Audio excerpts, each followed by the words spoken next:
Kami dari kelompok 9 akan menyajikan materi kami dengan judul Realitas Orang yang Trauma. Trauma adalah bagian dari proses fisiologi alami yang belum bisa diselesaikan.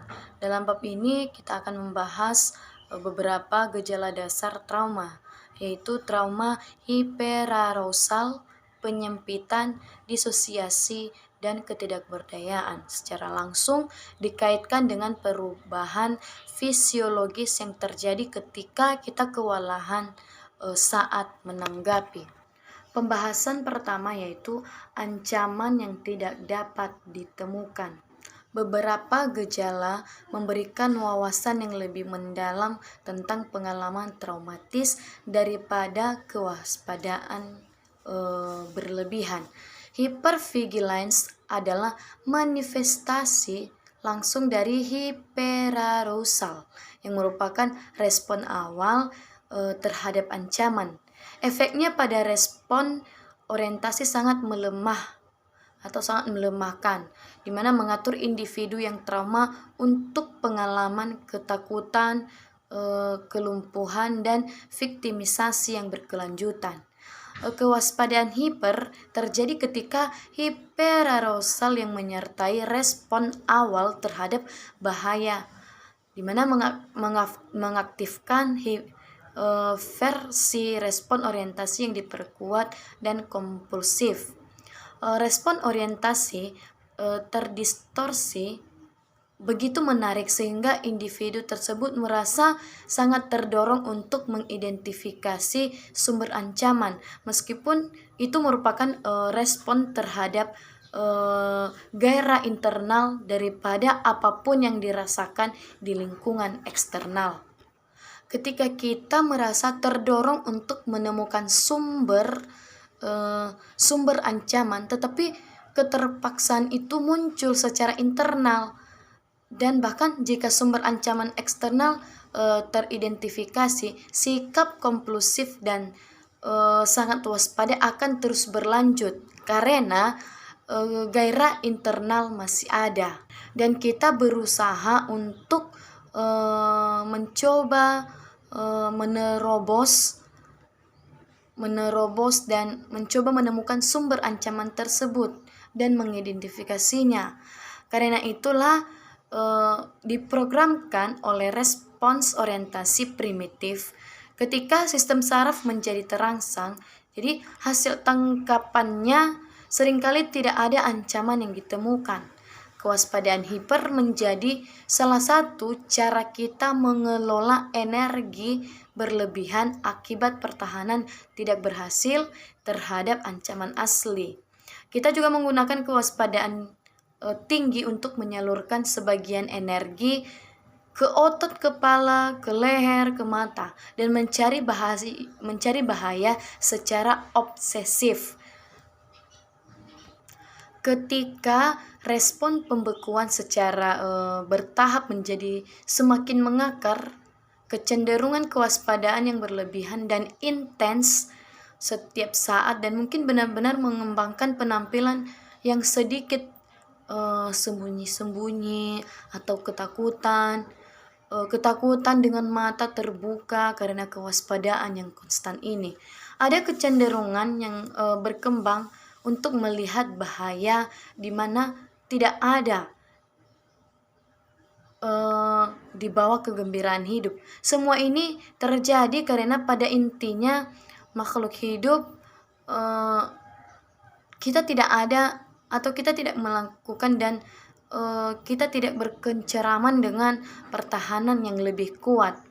Orang-orang selalu waspada dikunci pada keadaan kapasitas yang berkurang untuk mengalami rasa ingin tahu, kesenangan, dan merasa aman. Akibatnya kita akan terus-menerus gelisah, siap untuk memulai respon defensif, tetapi tidak dapat mengeksekusinya secara bersamaan. Yang kedua, kita masuk pada Mrs. Thayer. Mrs. Thayer ini merupakan karakter dalam The White Child Factor, yaitu sebuah cerita pendek yang diciptakan oleh M.K. Fisher. Ini memberikan contoh yang jelas dan akurat tentang bagaimana hypervigilance beroperasi. Nyonya Thayer adalah seorang dokter yang tinggal sendirian di sebuah pondok. Dia tinggal di situ selama badai salju dan musim dingin yang sangat parah.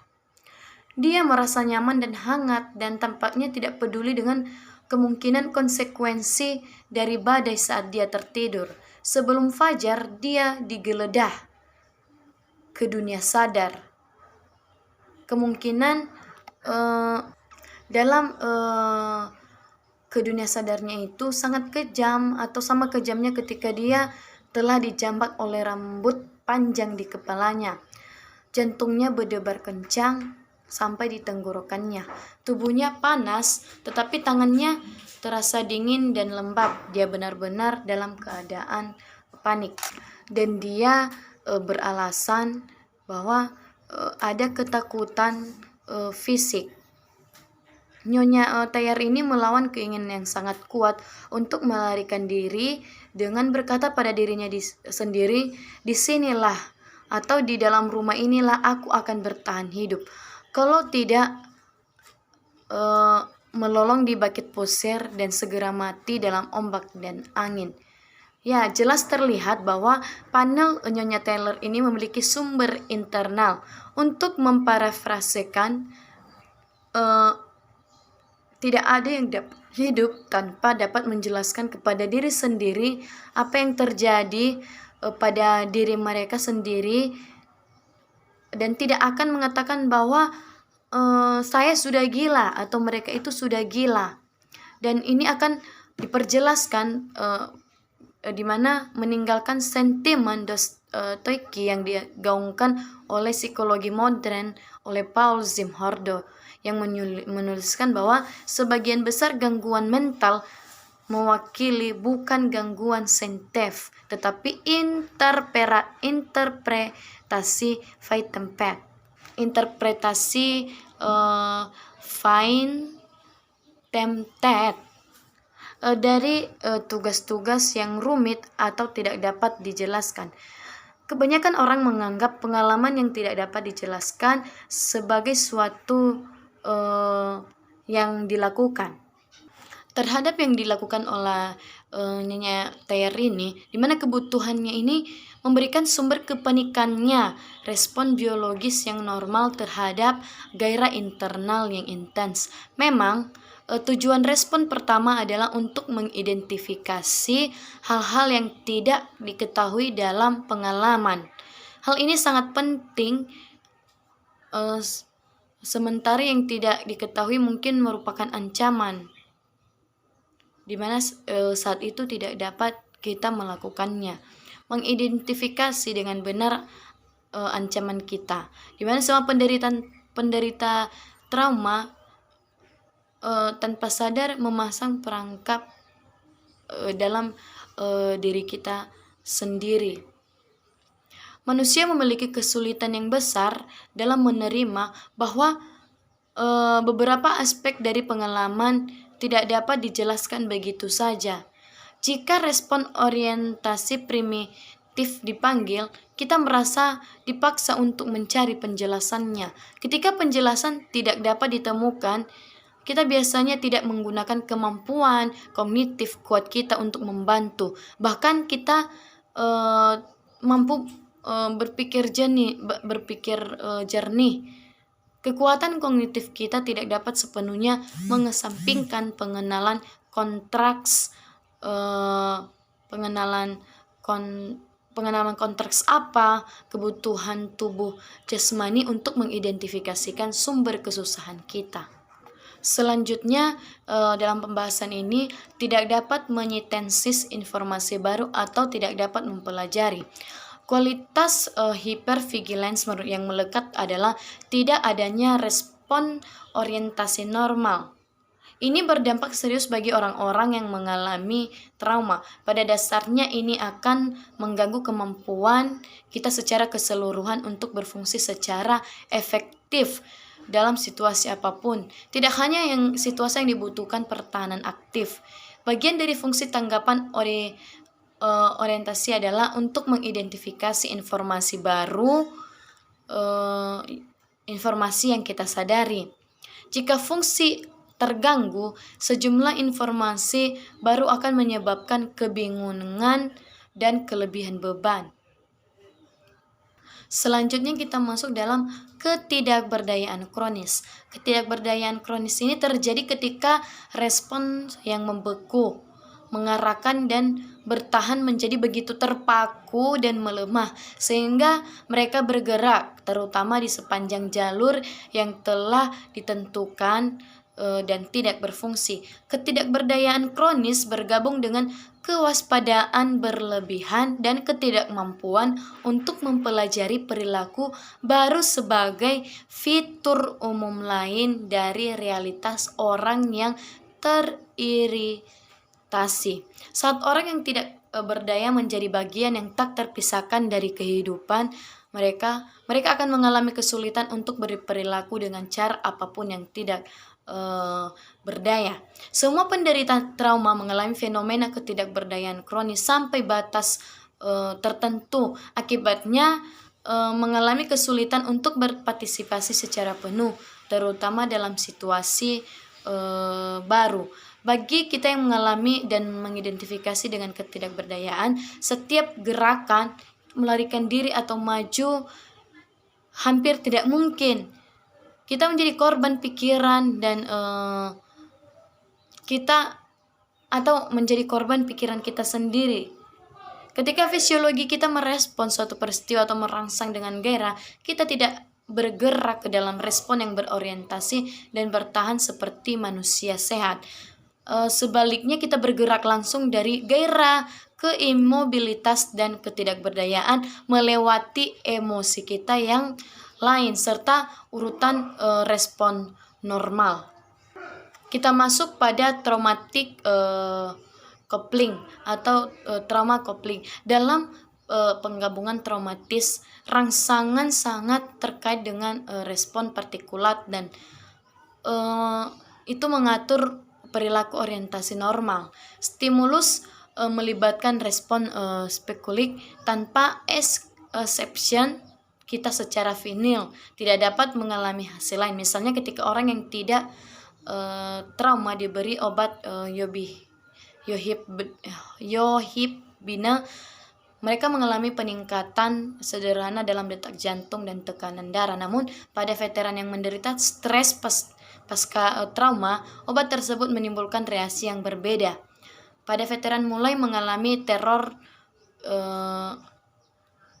di medan, di mana hanya mengalaminya sebagai sensasi fisik, di mana ia menunjukkan konflik trauma, dan bagi veterannya gairah dan emosi menyertai imobilitas yang menyebabkan teror, kengerian, amarah, dan ketidakberdayaan. Contoh umumnya yaitu dari hubungan traumatik terjadi ketika individu yang mengalami trauma panik saat terangsang secara seksual. Gairah seksual yang mengarah pada kepanikan, ketidakberdayaan, dan ketidakberdayaan pada kenikmatan yang intens. Hal ini dapat membuat orang percaya bahwa mereka telah mengalami pelecehan seksual, padahal sebenarnya mereka adalah itu terjadi karena ada trauma konflik. Sekarang kita masuk pada kecemasan trauma. Keadaan yang terangsang yang tidak akan hilang, rasa bahaya yang terus-menerus, pencarian tanpa henti akan bahaya itu, ketidakmampuan untuk melakukan disosialisasi perasaan yang tidak berdayaan bersama elemen-elemen ini membentuk kecemasan traumatis ketika kita gagal untuk bergerak melalui respon imobilitas. Ada pesan biologis yang mengatakan seperti ini: hidup Anda tergantung pada keseimbangan. Rasa kematian yang akan datang ini diperkuat oleh perasaan marah, teror, panik, dan tidak berdaya. Semua faktor ini bergabung untuk menghasilkan fenomena yang dikenal sebagai trauma asesti anxiety, yaitu kata dimana kata takut berasal dari istilah Inggris kuno yaitu bahaya, sedangkan cemas berasal dari akar kata Yunani yang berarti tekanan atau mencekik. Kecemasan traumatis lebih diutamakan karena jauh melampaui pengalaman yang biasanya disamakan dengan apapun atau apa saja. Rasa puas yang meningkat, gejala-gejala meningkatkan gejala-gejala kelompok yang menghindari atau sepenuhnya menahan rasa kepuasan imobilitas, serta kesadaran yang mengganggu bahwa sesuatu di setiap hal ini menghasilkan keadaan yang luar biasa dan ekstrim. Baiklah, saya akan melanjutkan presentasi dari Esther Mendrova. Adapun bentuk kecemasan trauma ini tidak pergi begitu saja. Rasa bahaya yang terus muncul dan ketidakmampuan untuk menemukannya ataupun perasaan tidak berdaya bersama. Kecemasan trauma ini memiliki pengalaman sangat mendalam. Ini kecemasan menjadi latar belakang dari semua pengalaman dalam kehidupan orang yang mengalami trauma parah. Sama seperti kita lebih sadar akan air daripada ikan yang berenang di dalamnya. Begitu pula kecemasan mungkin lebih terlihat bagi orang-orang di sekitar orang-orang yang mengalami trauma daripada bagi mereka. Kecemasan traumatis ini menampilkan dirinya sebagai gugup, resah, dan sedih ataupun tampak tegang. Dalam kecemasan trauma ini, penderita seringkali mengalami kepanikan, ketakutan, dan reaksi yang sangat didramatisasi terhadap peristiwa-peristiwa sepele. Kecemasan trauma ini yang mengalami penyakit-penyakit bukanlah perlengkapan permanen dari kepribadian, tetapi merupakan indikasi dari sistem saraf untuk sementara. Meski terus-menerus kewalahan, gejala trauma ini tidak hanya mempengaruhi keadaan emosi dan mental kita, tetapi juga kesehatan fisik kita. Jika tidak ada penyebab lain dari penyakit fisik yang dapat ditemukan, kemungkinan besar stres dan trauma adalah penyebabnya.